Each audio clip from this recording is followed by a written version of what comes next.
They say the most dangerous fires are the ones we start in the dark, and once they're burning, there's no putting them out. Look, I'm going to be completely honest with you.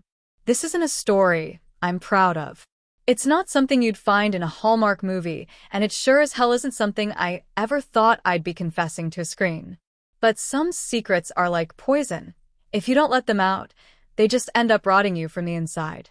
My name is Elena. I'm 47 years old, a mother, a divorcee, and for the last 15 years, I've been a ghost. That's what being a night shift trauma nurse does to you. You live in a world of fluorescent lights, the smell of antiseptic, and the rhythmic beeping of monitors that remind you how fragile life is. By the time I get home at 7 a.m., the rest of the world is just waking up, and I'm crawling into a blackout curtained room to hide from the sun. My life was a loop, a worn-out tape playing the same static over and over. Work, sleep, coffee, repeat. Somewhere between the divorce and the endless double shifts, I lost the woman I used to be. I became a machine that dispensed meds and handled crises. But everyone has a breaking point and everyone needs a vent, a way to feel like they're still alive. For me, that vent was competitive billiards. Stop laughing. I know, it sounds like something you do in a smoky basement to avoid your mortgage, but for me, it was art. The geometry of the table, the tactical silence, the way a single strike could change everything. I joined a regional league, and surprisingly, I was good. Like, really good. I qualified for the Mid-Atlantic Championship, a 3-day tournament held in a city 4 hours away. I was ecstatic. For the first time in a decade, I had something that belonged only to me. But then, reality came knocking. I couldn't leave the house empty. My son, Leo, is 19. Now, 19 is supposed to be an adult, right? But Leo is a difficult 19. He's got this restless energy, a streak of defiance that has already cost me 2 sets of tires and a very expensive repair to the back porch. He's not a bad kid, but he's impulsive. Leaving him alone for a weekend was a recipe for a police phone call I wasn't prepared to take. I tried his father, my ex, Mark. But Mark is a weekend warrior type, always on a training exercise with the reserves or out of range when I actually need him. Predictably, he was unavailable. So, I did what felt like the only option. I dragged Leo with me. I figured a hotel with a pool and a high-end gym would keep him occupied while I focused on the green felt and the cue ball. Before we get into the heavy stuff, do me a favor. If you've ever felt like your life was stuck on a treadmill you couldn't get off, hit that subscribe button. We talk about the real, messy side of life here, the secrets that happen when the lights go out. And tell me in the comments, where are you watching from? I want to know how far this confession is traveling. We checked into the hotel on a Friday. It was one of those places that tries too hard to be luxury. Lots of beige marble and overpriced minibars. Leo was in a mood, slumped in the passenger seat with his headphones on, but as soon as he saw the indoor pool and the massive TV in the room, he softened up. Saturday morning, I woke up feeling a strange buzz in my chest. I went over to wake Leo. He was buried under a mountain of blankets, looking younger than he actually was. I nudged him, and he let out a groan that sounded like a rusty hinge. I told him I was heading down for breakfast and asked if he wanted in. The lure of free hotel bacon was enough to get him moving. We sat in the hotel restaurant, picking at rubbery scrambled eggs and drinking coffee that tasted like burnt beans. It was quiet. Nice, actually. We didn't talk about his grades or his lack of a job. We just sat there. "Hey, Mom," he asked, stabbing a sausage. "Can we hit that electronics shop across the street? I saw they have those vintage consoles." I'm not a fan of spending $60 on a piece of plastic from the 90s, but seeing him actually interested in something besides his phone was worth it. We went. He found some rare game he'd been hunting for, and the look on his face when I handed over my card, it reminded me of when he was 6 and I bought him his first bike. It was a good morning. A normal morning. But the tournament? That was a different story. I don't know if it was the pressure or the fact that I hadn't slept well, but my game was off. I went into the second day sitting in second place, but by the evening, I had tanked. I finished 5th. It wasn't a total disaster, but it stung. One of my league friends, a woman named Sarah, ended up taking the trophy. She was glowing, and honestly, she deserved it. After the final match, the whole group decided to hit the hotel lounge to celebrate Sarah's win. I felt like I needed it. I'm not a big drinker. Usually, a glass of Chardonnay is my limit, but that night I let loose. Maybe I was mourning my lost youth, or maybe I was just tired of being Nurse Elena. 3 cocktails turned into 5. The room felt warm, the laughter sounded louder, and for the first time in years, the weight on my shoulders felt light. Sarah and the others were great, but by 1 a.m., the world was starting to tilt. I said my goodnights and navigated the long, carpeted hallways back to the room. If you're still with me, you know this is where the air changes.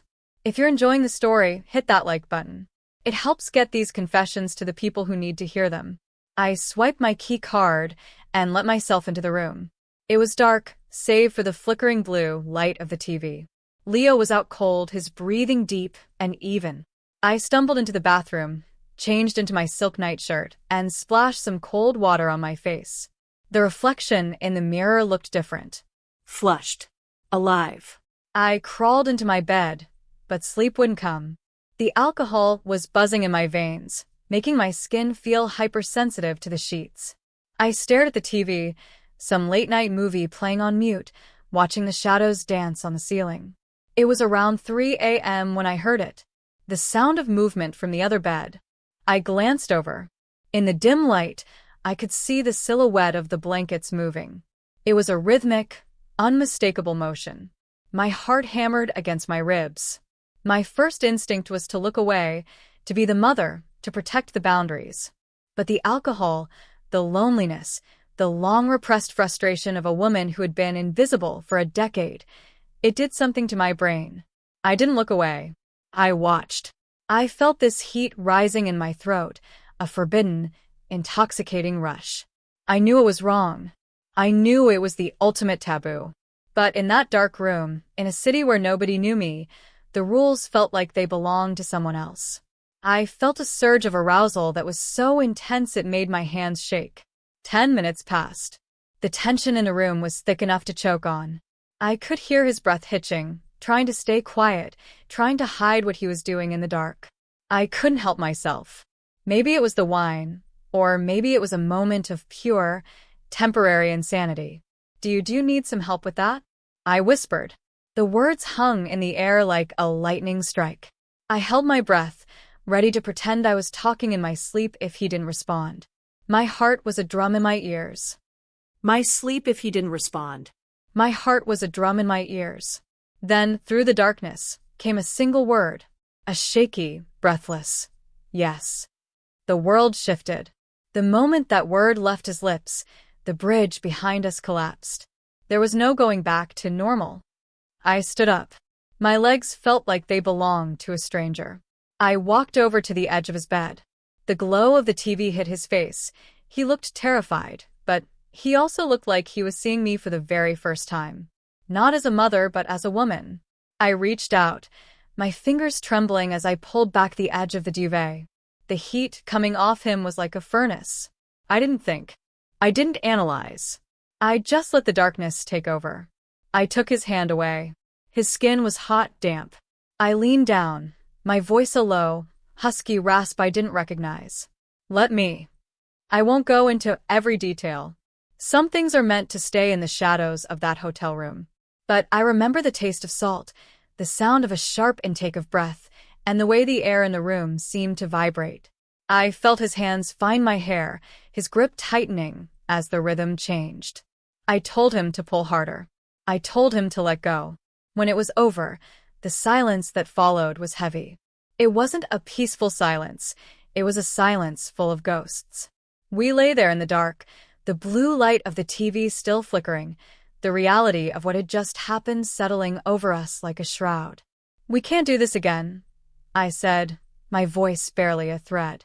But as the words left my mouth, I knew I was lying. I could feel the way he was looking at me. The barrier had been smashed, and what was left underneath was something raw and hungry. We stayed awake for a long time, talking in circles, trying to justify the unjustifiable. But the words didn't matter. The act had changed the chemistry of our lives. And then, As the sun began to peek through the heavy curtains, the fire flared up again. The guilt was there, a cold weight in my stomach, but the desire was a wildfire. He asked me if I wanted to again, and I didn't say no. I sat on the edge of the bed as the first light of Sunday morning hit the floor. My mind was racing. I thought about the drive home. I thought about the hospital, the night shifts, the routine. I realized that the woman who had checked into this hotel on Friday was dead. She was gone. What we have now, it's a secret that binds us together in a way that's both beautiful and horrific. It's a shadow we carry into every room. My life isn't a repeat of a worn-out record anymore. It's a new song, one with a dark, dangerous melody that I can't stop humming. I find myself thinking about the next trip, the next tournament. I find myself wondering how far we can push this before the world finds out. I think about new ways to touch, new ways to hide, and the terrifying thrill of living a double life. So I have to ask you, and be honest, if you were trapped in a life that felt like a slow death, and a door opened to something that made you feel alive, even if that door led straight to hell, would you walk through it? Or would you stay in the dark? Leave your thoughts in the comments. I'm reading them all. And if you want more stories about the secrets people keep behind closed doors, make sure you're subscribed. This is just the beginning.